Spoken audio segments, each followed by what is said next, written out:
Welcome to the fourth hour of our Open Hearts and Wallets for Blood Cancer, a 24-hour fundraiser. I'm Dorothy Odell, your live stream host for the next hour, and my connection with cancer is I lost my dad September 14th of 2021 with cancer. This event, which runs until 6 p.m. Eastern Time on Wednesday, March 9th, is part of the Leukemia and Lymphoma Society's Man and Woman of the Year program. If you would like to donate, you can go to, there's a link in the comments or on our ticker here. If you would like to write a check, you can make all checks out to LLS and mail them to Tim Sean at 120 Carroll Lane, Shikola, Pennsylvania, 18458. We so appreciate all your donations. Every dollar counts and changes lives. Over the next 24 hours, there will be live stream shows going on with cancer survivors and supporters sharing their stories, musicians and entertainers performing, and more. You can do that same link in order to find out where the current live stream show is going on, and we'll be updating the link on that page throughout the 24 hours. Let us know in the comments where you're tuning in from around the world. We so appreciate you showing up. A Man and Woman of the Year is a 10-week philanthropic competition to support blood cancer research among a group of motivated and dedicated individuals and communities across the United States. Candidates form powerful fundraising teams. Shout out to our amazing team, Shinola Sunshine team, I think is what we ended up calling ourselves. And we are competing in honor of 2 local children who are blood cancer survivors. Our goal is to raise $50,000 within the next 24 hours. Putting together this campaign truly takes a village, and Pam Formica from the LLS has been such a huge support during this whole process. So I'm going to play a video from Pam, and she's going to share with us a bit about the LLS and the Men and Women of the Year program. Hi, my name's Pam Formica. I am the Campaign Development Director for the Leukemia and Lymphoma Society, and I'm so happy to be able to share a little bit with you today about LLS. So we are the Leukemia and Lymphoma Society, and our main mission is to find a cure for blood cancers. That would be leukemia, lymphoma, Hodgkin's, and myeloma. We also have 3 pillars, and one of those pillars is advocacy, research. We make sure that everything that we do, that we are keeping our patients at the forefront of everything. We are still one of the only organizations that still gives patient financial aid and copay assistance for the things that your health insurance doesn't cover. And the way that we do all of this is through people like yourselves who help us out through our signature campaigns. And the campaign that you're going to hear about throughout this 24 hours is the Man and Woman of the Year campaign. It's a secret 10-week fundraising campaign where members of the community have signed on to utilize their networks through events and fundraising. And at the end of the 10 weeks, we have a grand finale gala where we will name a Man and a Woman of the Year. So many amazing people doing amazing things to help promote our mission. One of our largest initiatives coming up is our children's initiative, where we've committed over $160 million over the next 5 years to help close the percentage for our pediatric cancer. So as you can imagine, the world of pediatrics does not get a lot of funding. And so LLS has really stepped up because we were an organization that was founded by a family. Their 16-year-old son had passed away from leukemia, and they wanted to make a difference. And so last year during our anniversary, our CEO said we're going back to our roots. And so the Children's Initiative is a large initiative for LLS. And really, we want to make sure that every child is able to have long-term results and not so many side effects. Tim Sean decided to be a candidate for the Man and Woman of the Year because he was diagnosed with chronic leukemia 15 years ago. He started sharing his cancer journey in June of 2021 on the Jenny Gold Show. Shout out to Jenny. And many places since then, including my own show. Tim found out in December that he's cancer-free, so that's one heck of a thing to celebrate. Launching the show, showing up perspectives on cancer with his bestie, Kara Oker. Shout out to his bestie. Just a few months ago, they were inviting cancer survivors and supporters to share their stories, connect, and support each other. He has a fire in him now, more than ever, to help other cancer survivors and supporters. So that's what we're here today, to show up, to change lives. Tim is now cancer-free, but that could change in a heartbeat, and many are not cancer-free and are struggling right now as we speak. Each person's story is different. Each person is impacted in a different way, as we're discovering on Showing Up. Speaking of stories, we're now going to hear the story of Brooklyn, who had cancer and was cancer-free and then relapsed. Let's watch.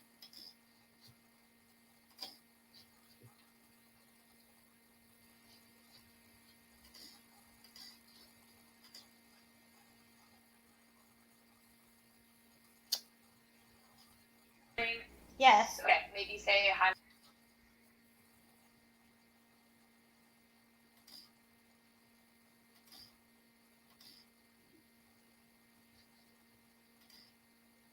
Sorry. My name is Brooklyn.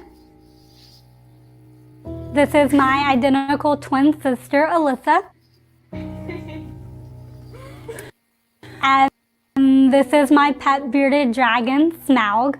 I love my dragon a whole lot. I would describe myself as very passionate. I love to write. I like to play the violin.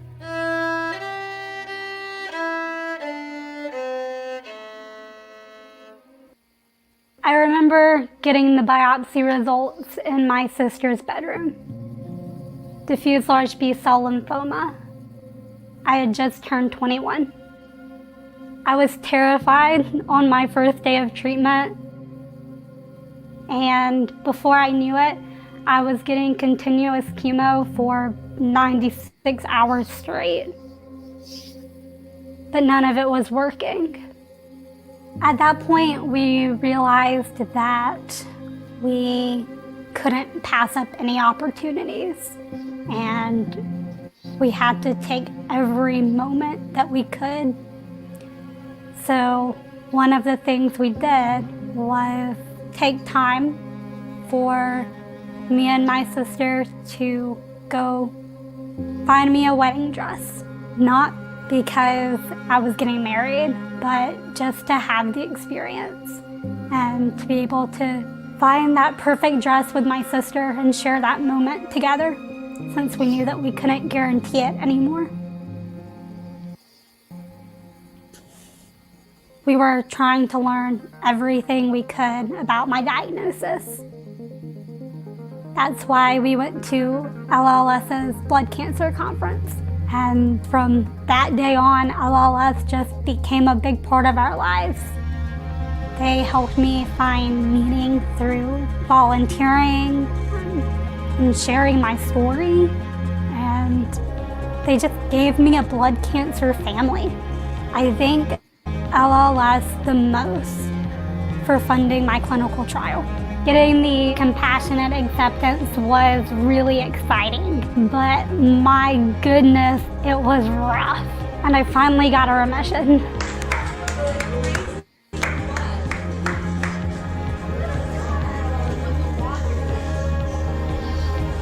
I relapsed less than 3 months later. We were sitting on a concrete bench outside the hospital, thinking, why did we ever do this? A lot of feelings of defeat. I just kept asking how. How could we have done all of this? None of it mattered then.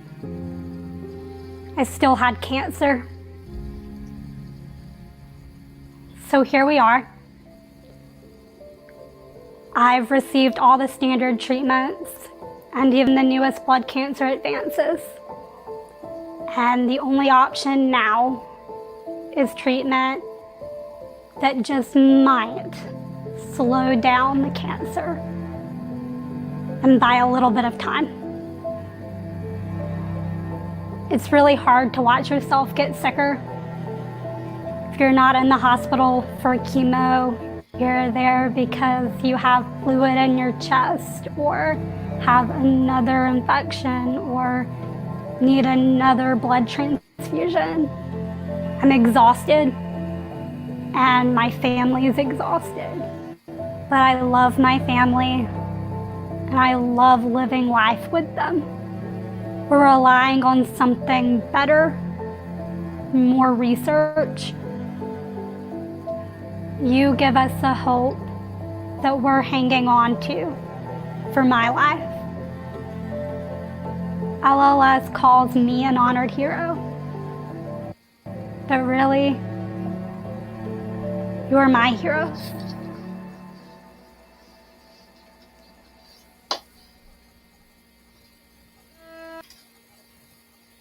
Wow.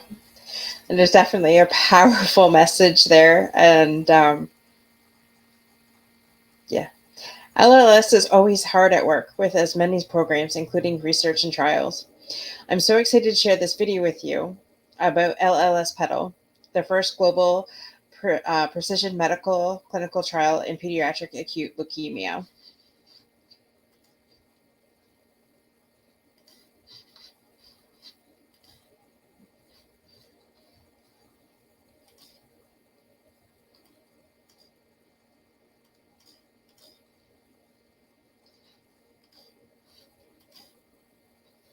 Sorry, folks.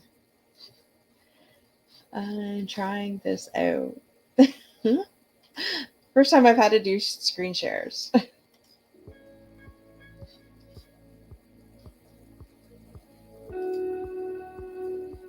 What we're trying to do here with LLS PEDAL is to do something that's never been done before, and that's to match the child to a trial almost in real time.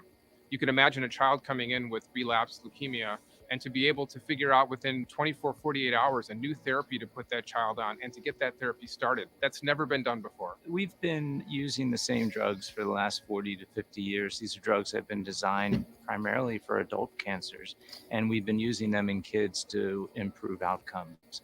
And we've probably gotten as much mileage out of them as we can. For many of these types of leukemias that we're treating, we've pushed the limit of toxicity as far as we can. If we're going to make new progress, we need new therapies.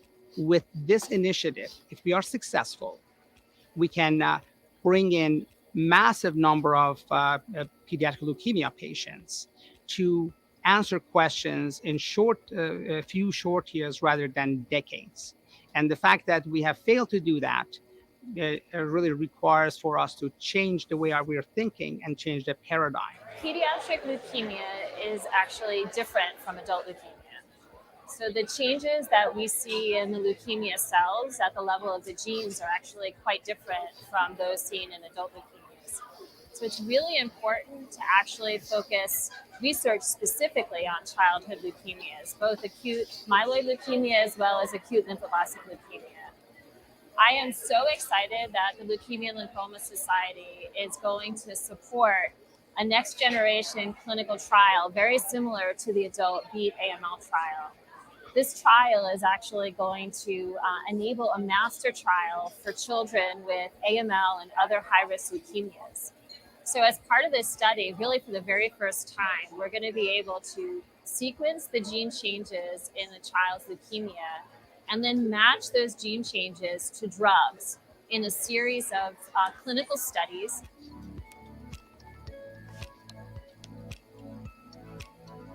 Without LLS's backing, we could never even dream of a project like this, because this is a huge initiative that's going to require data from lots of different sources and an enormous infrastructure, the likes of which we've never seen before. I have never been this optimistic as I stand here today. We can do this.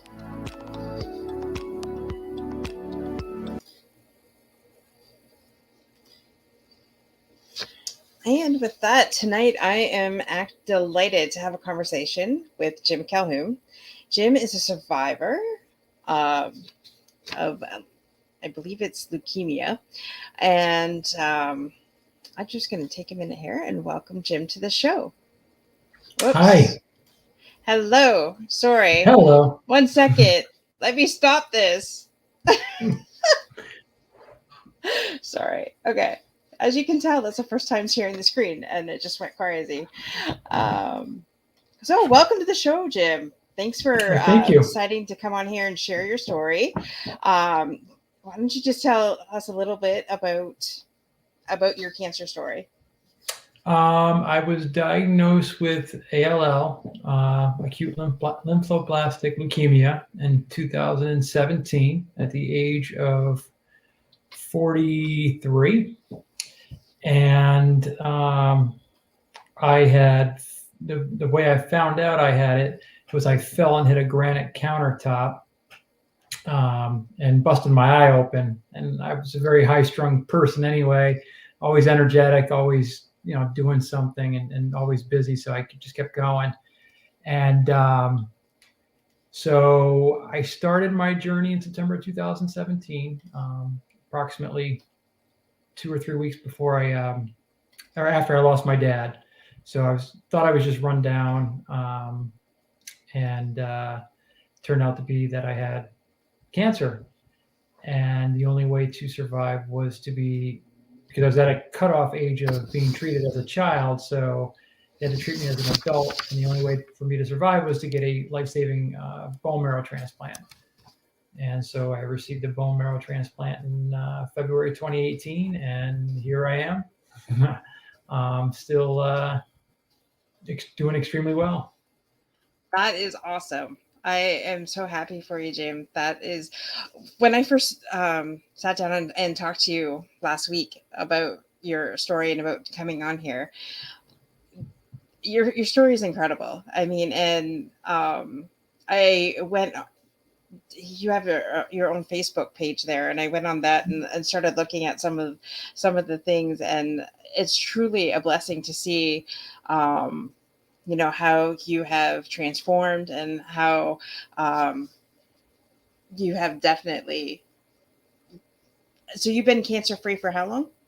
I'm 4 years post-transplant. And I believe they say after 5 years, at your 5-year mark, you're considered cancer free. So I'm still in remission. Right. And I'm pushing for that big mark to come this September of this coming year. So Awesome. I will be celebrating like there's no tomorrow. I guess we'll have to have you back on a show and have a little party for you. Always down for a good party. Exactly right. That is something else. So when you first got diagnosed with leukemia, what was going through your head? Like, what were you thinking? Well, just like it is in TV, they rolled right up to my bed and told me I had cancer, and I was like, "What? What do you mean?" And when they told me it was a blood cancer, I was like, "Okay, so I still don't know what that means, but whatever it is, I'm gonna beat it. I'm gonna put it to the side and just move forward and keep my mind focused and stay right on track and not lose sight of where I need to be, because I have a family, I have children, that I want to see someday get married and have grandkids, not too soon, but those are the things that I was focused on. It was just getting into my career, and and then I hit that wall, having cancer, but I knew it wasn't going to stop me from doing anything I wanted to do. Right. I'm just going to go into the comments for a minute, and just as a reminder, folks, this is the 24-hour, if you're just catching us, the 24-hour Open Your Hearts, Open Your Wallets fundraiser for the LLS. So to donate today, there is a link in the comments and on the ticker. And Fran says, "What a fighter. She's so proud of you." That's my mom. Your mom? I was just going to say, welcome, Mom. Thanks for joining us. And Jenny says, "Congratulations." Thank you. Yes, that is so. Oh, and then we have another one here. Senor Pius, even to this day, I don't let people roll up. Betty. So I should have known to look first. Senor is an amazing guy. He's very funny. And So how would you say that life has changed for you after getting the cancer diagnosis and going through treatments? It's, to tell you the truth, it's changed my life extremely, because I probably have a different outlook on life. I probably pay more attention to the things that I do. So it has definitely changed. You know, I've gained a lot of friends, met new friends, new, fighters, survivors. It's been quite the journey, with a lot of support. And to be honest with you, when I was first diagnosed, I could not believe the amount of support I had in the community, locally and even across the United States. I mean, it's amazing. It's definitely amazing. Right. Tim would like to know about your shirt. So I actually designed this shirt before I got sick. And on the back it says hashtag in the gym mode, because I go to the gym just about every day, and that was my motivation. So I, as I was going on through my journey, I wanted to, let others know that no matter what they're going through, whether it's cancer or not, you stay focused, you stay in the mode, and I try to inspire people. So that's the big meaning behind this, and it just it was something I wanted to do that meant a lot to me. Right. And what would you say has kept you focused through your cancer journey, through the treatments and things like that? Just kept you going. So my family, I have 2 young adult kids that at the time were, one was finishing college, one was starting his part of college. So I just wanted them to stay focused. I didn't want them to think about what I was going through and wondering, oh, is dad, going to be here? I just didn't want them to lose track. So I told them, you focus on school, I'll focus on me. I keep my eye on the prize. And, I just would stay motivated and positive and not ever have any, stay clear of those bad thoughts going through my journey.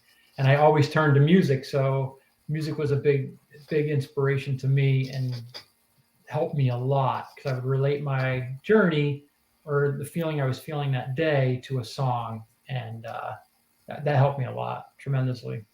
Right. That I could just imagine, because I find myself going through different moments that music has really helped me lately. That and going for long walks. Yes. As you can see, I exercise a lot, so that keeps me grounded, very much so. And like I said, it just with the motivation and working out or whatever, that keeps me, my mindset of bettering myself, not only mentally but physically too. I'm probably in the best shape that I was even before I had cancer. So, and I think that's just a mindset of the different things that, as you're going through your journey, you eat differently. You just do a lot of stuff that you're like, oh, that could, not help the process at all. So, like I developed an allergic reaction to like dairy products after I had my transplant. So it was kind of weird. So I had to change my whole food style on a lot of things. And I miss cakes and stuff like that, without the real milk or dairy, it's tough. Tim says, thank you very much for being an inspiration, Jim. Thank you, Tim. And just a reminder for people, this is the 24-hour Open Your Hearts, Open Your Wallets fundraiser for LLS, blood cancer. So just click on the link to donate today. We are out to raise $50,000. Oh my gosh. That's like That's quite something. We are in the 4th hour, so we just started. Where I think Tim had given a report. We were at the beginning of the 4th hour. We were at $2,451.17. So we appreciate you all for being here, and we appreciate Jim for sharing his story. So you know, I guess I've never personally had cancer, but I've been, like I said, my dad had cancer. And it was a 2.5-year journey that we battled with him. And I like the fact that you had said that you told your kids to focus on them and that you would focus on you, because, you know, during the pandemic, it's not like you could have a lot of visitors while you're going through treatment anyways. Right. And that in itself, you know, being in the pandemic, but then also going through life-saving treatment, what was going through your mind at that time? So probably about when the pandemic started, I was just, you know, trying to get back to reality, you know, just moving away from mask and stuff. And all of a sudden I was like, you know, oh, back to mask again. So it was tough because my anxiety level had hit the roof. My emotions, I'm like, okay, here I am, immune compromised. What happens if I get COVID, or what happens, you know, you're thinking the possible worst. But then you know, you kind of change your focus on things, and you think of, instead of thinking about the negative, you turn it into positive. And so I would just, you know, every day probably, you know, go for a walk outside or do something, you know, with my dog, or, you know, my wife and I would just think of something that kept me sidetracked from being into that mode and being anxious all the time. So, you know, once you go through cancer, it's a whole different ball game on how you feel. I still, to this day, you know, have neuropathy. I, you know, have injections weekly, so I still have some residual from everything. But, you know, I just keep myself in a way that I don't gear towards to be negative. I just try to, I find the good in everything, I guess, you know? Yeah. And you truly do. Like, I have to say, I've been looking at your posts as they come up, and you know, commenting on them when I do see them, and just, you're such an inspiration, Jim. You know, I just talking to survivors actually gives me hope. I had shared with Tim that he had said, "Hey, you know, how are you feeling?" And I'm like, I love it that there are survivors out there, because it gives me hope, because I've unfortunately seen the other side of it where they didn't survive. Absolutely. And you know, that's powerful that, you know, I get, for no rhyme or reason, there's survivors and there isn't, but that's not for us to decide. That's for God to decide, I guess. And Yeah. and it's just powerful knowing that, you know, there are people like you that have run the race and get to keep going. So that is awesome, and to share your story while doing that, because I know a lot of people aren't willing to share their stories. You know, so kudos to you for sharing your story. Mark says, great, powerful interview. Such a powerful voice for change. Both are truly great. Thanks, Mark. And again, it is a 24-hour, 24 open your hearts, open your wallets marathon, or for fundraising for LLS. So thanks for joining us. And so what has it been like for your wife? Because I'm sure you've had the conversations with her, you know, as you're going in and out of treatments and things like that. Yeah. Well, you know, she was my caregiver. So, and just before I was diagnosed, I was kind of, you know, helping her. She had like 11 back surgeries. So I didn't even really give her time to heal. So she went into caregiver mode, you know, right from the start. she always encourages me.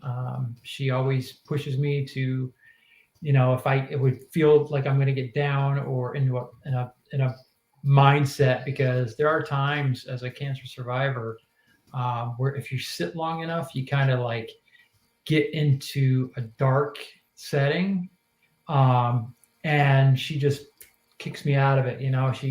She changes the mode. She just kicks it into gear, and she always tells me, "You just sit there and get better." And she would tell me, "Just sit there and be pretty." That's what she always told me as I was going through everything. But she's always been very encouraging. Getting more. As I'm helping help other cancer survivors, whether going through a blood cancer or any other type of cancer. She just pushes me to and encourages me to help those people, because I have my mind is focused on one thing, and I have all these great ideas and things that I want to do, but I just can't sit still and execute them half the time because I'm just all over the place. And I think that's part of living, I guess, now, because I just don't want to live life with regrets, so I want to do this, I want to do that, I want to keep moving. Were you like that before the cancer diagnosis? I was a very busy person. I was constantly doing something, building something, but I'm just starting to get back to those things that I loved, and I miss so much. Yeah. But I have more. I feel better when I'm helping others that are going through a cancer journey, because I feel that my story could be a survival story for somebody else, as some kind of a guide for them. I met a really great friend that was diagnosed, or as I was going through transplant, this gentleman had just found out he was going to have a bone marrow transplant. He was quite younger than I was. Went a different route. We became very close, knit friends, and we bonded, and we would talk every day and just kind of bounce off of each other on our journeys. And we'd always say we were going to make a craft beer named after leukemia or something. So unfortunately, it passed away from it. But the things I do and the things I move forward with are because of him, and he was a big inspiration to me. So I didn't have anybody that went through the type of cancer I had that was around my age, and he, even though he was younger than me, he still was going through exactly, we had the exact same thing. We're like, all right, but what how do you feel? What do you feel? I mean, it was kind of cool, because I was like, I don't know. He'd call me up and say, Jim, what is this supposed to happen? And I'm like, yep, that's exactly what's going to happen. And it was nice to have somebody, because I didn't know anybody that went. I mean, when I first had it, I never knew anybody with leukemia. I never knew anybody that had cancer, and nobody in my family had cancer, and I would just have the short end of the stick. Wow, that's incredible. Because, I don't know about leukemia or lymphoma, but I know other cancers that sometimes, like, there's got to be something in the family. Some kind of genetics, right? Yeah. Leukemia, what I was told, is not a genetic thing. So that's interesting. Yeah, it's very interesting. So Jim had a comment. Tim, I mean, you kind of touched on it. Jim, why and when did you decide to share your story? Tim started sharing his journey June after 15 years of being diagnosed. I started sharing my story immediately because people were intrigued with my story, and my story got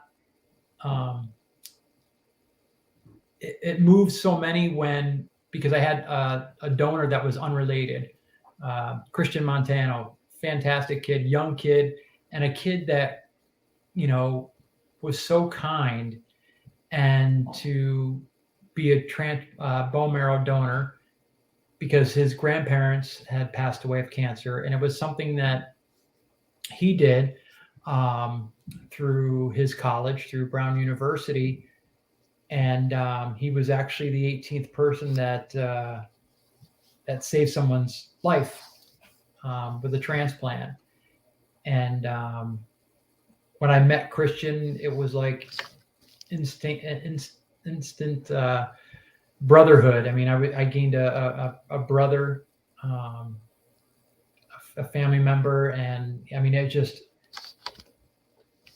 I mean, without him, I wouldn't be here. You know, he went full throttle, and he didn't do stem cell. He did bone marrow. So it was more invasive for him than it was for me. Right. He was, he played football for Tulane.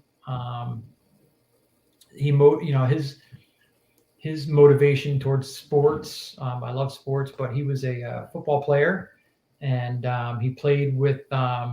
He actually signed with the Steelers when COVID hit. Team. And unfortunately, he got cut from the team because the rosters had to get cut down with COVID. And then this past year, he was with the Saints through the training camp, and unfortunately, after preseason, they had let him go. So, but he's a big dude. He's got a lot of steam, and he just watching him and just pushes me. I don't have his size, obviously. He goes almost 300 pounds or so, and here I am, like 150. Well, I said yay because Steelers is my number one team, even though Ben retired, which I'm kind of sad about. I really wanted to get to Heinz Field before he retired, but I watched him play in Michigan when they played against the Lions a couple years ago. It was funny because one of my bucket list items, along with my dad, was to have my dad, my brother, and I at a Pittsburgh Steelers game. Just so happens my husband got us tickets for him and I didn't realize that my brother got tickets for my dad and him, and we were all there, but we weren't together. We weren't together. They were on one end of the stadium. My husband and I were on this end of the stadium. So we fulfilled our bucket list, even though we were separated, but they were out partying. Yeah. They were out partying, doing the parking lot party. I forget what they call them. The parking lot parties. There's a name for them. Tailgating. There we go. Christine says, she quoted you, "I feel better when I can help others who are going through this." So true on so many levels of life. And Jim had quoted you, "Without him, I wouldn't be here." So thank you. Yes, to your donor. Mark Lee says, "Give what you can, no amount too little or too large." Christine says, "Thank you, Jim, for speaking up about your donor. Astounding. When you donate, you're making impact, and you can have a chance to win prizes from Ecamm Network, LLC, StreamYard, Nancy Deborah Burrows, Gretchen Shepard, Stephen A. Kaplan, Daniel Hall, and many more." Yes. So what Tim was referring to there, if the second hour of the show, we had some people on there donating prizes. So if you make a donation within the next 24 hours, your name will be put into a draw for different prizes. So you help us out, we help you out. And a lot of people have donated. So Jenny says, "Adults and children need more research and treatments. Please not even $1. Go to donations.perspectivecancer.com for the next 24 hours. Thank you guys for putting those in the comments and helping me out. So Jim, is just hearing your story, is absolutely incredible. As you can tell, as a football fan, married a football fanatic. And, I guess, God works in mysterious ways, and you were able to get your bone marrow transplant. So thankful for that. So now that you're almost in remission, do you still have that anxiety that it can come back, or you're just focusing on the positive? No, because I'm so busy with doing things, I don't think about it. I probably thought more of it in the beginning stages of transplant, because you end up with GVHD. I break out with rashes, and I ended up with shingles, and I had whatever came with the flow came, and I got it. And I'd have gut problems. So I think that I not so much now. I'm so focused on living and not worrying about the dying. Right. And that's awesome. I always say there's not, why worry about things that you have no control over? Like, exactly. You can't do anything over it anyway. Right. So every morning I get up, I put my 2 feet on, I get in my, I work out, whatever I have to do. And, I've been back to work since May, which is a big thing, because going back into the real world after working in medical for over 15 years, and not going back to the same type of job, and going back to work, I was very anxious, because I'm like, oh my God, I don't know if I could do this now. Is it something I'm going to like? Is it, are people going to treat me different or anything like that? But it's not the case. I mean, I love my job. I mean, it feels great to be back out in the working world and being with people.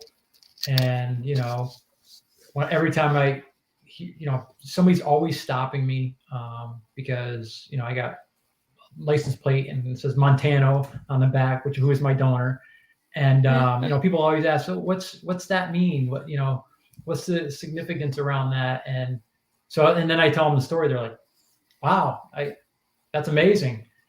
And then, so that is a role effect. And I'm always having somebody reach out to me. Hey, Jim, I know somebody that my so-and-so is going through the same type of cancer. Would you mind talking to them and letting them know and what to expect and whatnot? And I'm like, I love it. I could spend hours on a phone with someone, because I don't want them to know. It's not all about me, because sometimes I want them to let them know it's about them, and it's okay to spiel out everything you need, because it's tough as somebody going through cancer. It's tough that people don't understand what you're actually going through, and I've had people tell me, well, at least you had good cancer. And I'm like, okay. I mean, I kind of brush it off, but I'm like, there's no such thing as a good cancer. And so I know people that have had the same reaction, and it's tough for them. So, they're not alone. Right. And that is so great that you reach out and are a mentor to different to cancer patients, Jim. That's great, because you did say that when you first were diagnosed, there wasn't anybody around your age, right, to help you. No, I mean, I didn't have anybody to turn to, and so now I became a mentor in a group called Man Up to Cancer, which is a social group through Facebook, and they do podcasts, and I'm one of their leaders for upstate New York. So, and it's not just for blood cancers, but it's for all types of cancers. And it's just for men that feel like they don't need to be isolated. And it's great, because I've met so many great people through this, met up with a lot of people, and, they always they follow me on Facebook or whatever. And they're like, you know what? I want to be like you. And I think your story is an amazing thing. And I just want, if I have questions, can you answer them for me? And I'm always there for them, no matter what. And that is so great. And like you said before, you're now surrounded with a community of new people that, you're helping them. And because you said you gained new friends when all this went down. So that's great. And I'm sure definitely a much needed support as you were going through treatments, as you were, waiting on, I know for us, the longest thing was the waiting. You'd get a test, you go for a test, and then you have to wait. And sometimes you can even wait even longer for the next test. And it plays a part on your mind. I know with us, I refused, especially around my dad, to even say anything negative about his situation. And it's like, if anybody said anything, I was just like, don't even say it. Don't even say it. Right. And, keeping that upbeat, especially for your kids and your wife and things like that. But also being a mentor and, help supporting other people, that's just truly amazing. So commend you for that. So with your friends that you had before, would you say that you still had most of them, or did some, some people just don't know what to say, I guess. And I think that's a key thing. And you hit it right on the nail on the head.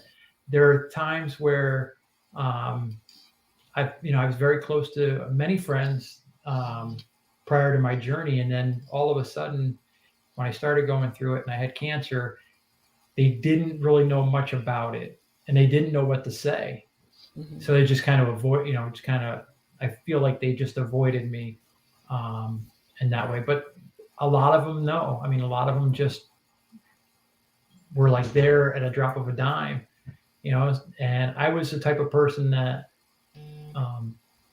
somebody asking, saying, if you need something, let me help you. I wasn't used to that. I was, I if I can do it, I'm going to do it myself. But I did have to, there were times where I had to learn to say, it's okay for the help, don't push away from it. It's okay to take the help. Right. Sorry, I'm trying to stop that dinging. My computer's slow on the other side, and I'm like trying to get it down. When you said, we heard a lot of that too. Ask if you need anything for help.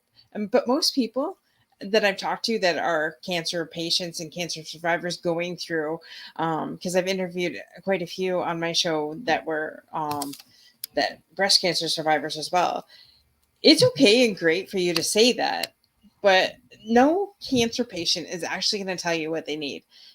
Stop by with a coffee or something is what I've been told by other survivors. And they say, just check on me, send me a text, say, hey, there were times I didn't know what to say to my dad. So I can just imagine, but just showing up and just giving them a hug, is important. And just knowing, letting them know that you're there for them and that, everything's going to be fine. Yeah. I mean, I get cards every day in the mail, and to this day, I still, get cards in the mail asking, hope you're doing great, Jim. They follow me on Facebook, and they, hey, you look like you're doing great. So those things they still, sometimes you still need that pat on the back, and let them know that they're there for you. Exactly. Yeah. I just remember that, showing up is giving. That's right. It totally is true. Mm-hmm. What did she say? It was Jessica Gould that I had on my show. And she said, we're never, ever going to tell you what we want because we don't know what we want. You can't give us what we really want anyways, which right. is, she had metastatic cancer. So it was spread through her body, but it was, just being there is what we need. And so it's absolutely, just be there. Like Tim said, just show up. Showing up is giving. Check. I wish there were times where somebody would, take the back injections for me, because those were rough. I had to go through 7 of those. I was gonna say, what was your toughest treatment so far? When they gave me the injections in my back, because the type of blood cancer I had likes to break the brain barrier. So you'd have to have those. I had 7 of them. And I had to have all of those before I actually was prepared for my transplant. Wow. But then there would be times where I'd be set to go for an appointment, and then all of a sudden I have high fevers. I got to be admitted to the hospital. I mean, they would pack me like a fish. And there were times where I was in the hospital and I would tell my wife, I'm like, I'm done. I can't, it was so much on my body. And I was just so fatigued and tired of being released from the hospital, only to go 20 minutes home and to come right back that same night. It was just, and there were times where, and I can remember it was around Christmas of 2017. It was just before Christmas. It was like on my wife's birthday. I'll never forget this. They wanted to do a spinal injection. They couldn't do it because I had fevers. Ended up in the hospital, and I ended up fluid on my lungs. I was on oxygen. I was like, and my wife was like, you need to get somebody in here to get this fluid off his lungs, and he's not going home with oxygen. And I'm like, I'll walk the halls if I have to. I don't care how long I have to walk. I'll walk the halls so I don't have to go home with oxygen. And then they would call. I was having treatment locally here in Albany, New York, and I would then go to Dana-Farber to have my transplant. And I had an appointment like a week before my transplant to go through everything. And but before that, they were like, "No, he's not going to be there. He's pretty sick." And I'm like, "Yeah, no, I'll be there. Don't you worry about it." So after I was released, it was like the day after New Year's. 2 days later, I went to Boston, and I'm like, they're like, what are you doing here? They told us you weren't going to be here. They told us you looked like you were on your deathbed. And I said, here I am. I just, I just wanted to move forward with everything. Right. The waiting was the worst. Yes. Because in the meantime, you're feeling like crap, and you're just fatigued and run down, and you just have no energy. I mean, I would have no energy to walk from the couch to the restroom. It was just took a toll on you. Yeah, I can just imagine. I mean, you're right. The waiting is the hardest part. Mm-hmm. I mean, oh Lord. But we'll be having a huge celebration for you in September, because that means you'll definitely be in remission. Can't wait. So Can't I'd wait. we'll have to have a celebratory get together for sure. Absolutely. That's awesome. Well, folks, we are almost coming up onto the 5th hour. We thank you if you're just joining us. We are the like I said, coming up on the 5th hour of Open Your Hearts and Wallets 24-hour fundraiser for blood cancer. So if you could please donate to donations.perspectivecancers.com. That would be amazing.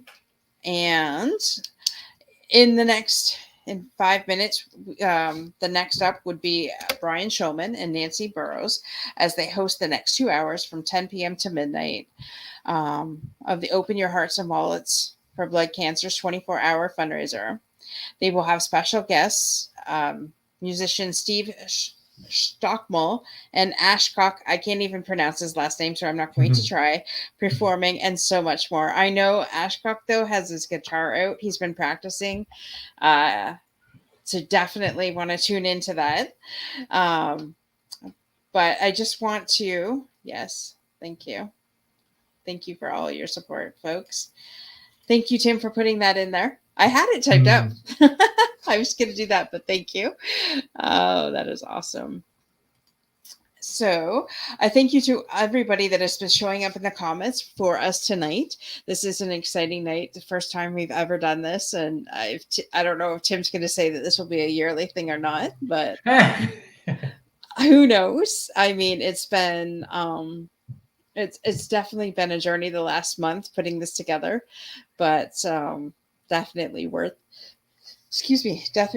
it. And Jim, thank you so much for sharing your story and just really being a mentor for other cancer survivors and cancer patients. It's not easy going through what you guys go through. So thank you so much for sharing your story and helping others. Thank you. And is there, I'm not sure if you want to share your Facebook page or not, that other people going through cancer, if they wanted to contact you or? Yeah, sure. I mean, feel free to contact me. I'm under Jim Calhoun. Feel free to reach out to me. You can probably watch some of my crazy videos that I do. But if I can, if anybody ever has any questions or anything like that, they definitely can contact me. I would love to connect. That's great. And Jenny says thank you. And Tim asks, where can they connect with you?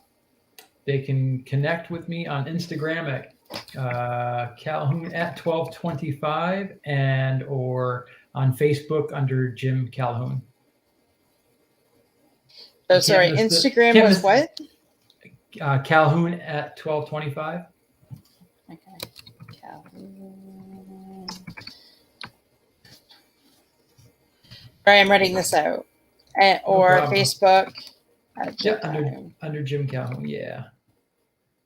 Thank you so much for allowing people to touch base with you. So, Christine. It's Calhoun 1225, not Calhoun at 1225. Oh. Sorry. Sorry. Calhoun 1245? 25. Yeah. And again, I spelled it wrong. Oh, hold on. Calhoun. Oh my gosh. It's a good thing you didn't put me at the morning show, Tim. There we go. I got it right the third time. Got it right the third time. Yes. Okay.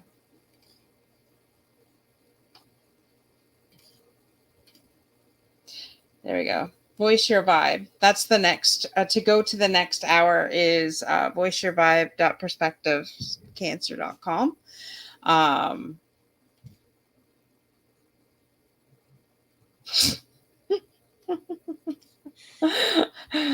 Thank you so much, Janet, for showing up. Janet is another amazing lady that we will be hearing more from in the future.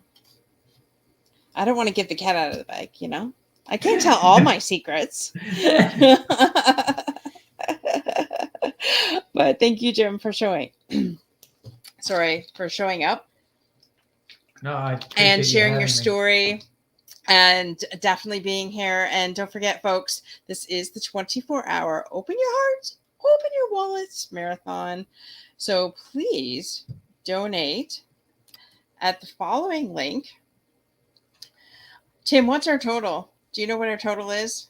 I know I've got like 30 seconds left, and I want to be respectful because I know people are heading over to the next link. But again, just thank you so much, Jim. We'll keep in touch because we're going to keep in touch. Definitely. And if you need anything, let me know, please. Feel free to reach out, and I'll touch base with you by the end of the week just to see how you're doing, and see if there's anything else that we can do for you. Excellent. And I thank you for LLS because they have been a great help to me as I was going through things. So great place, great things. So thank you. You're welcome. And good night, folks. Head on over to Voice Your Vibe.